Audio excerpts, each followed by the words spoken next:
అయితే ఇప్పుడు క్రైస్తవుడు ఏం చేయాలంటే ఆ కింద మాట రాస్తాడు, 8వ మాట, కార్య ఆరంభము కంటే కార్యంతము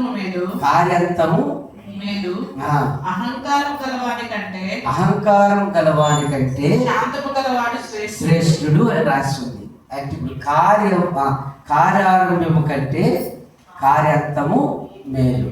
అంటే బాప్టిజం తీసుకోవడం మేలు కాదు, ఆ బాప్టిజం కాపాడుకోవడమే మేలు. దేవుని స్తోత్రం.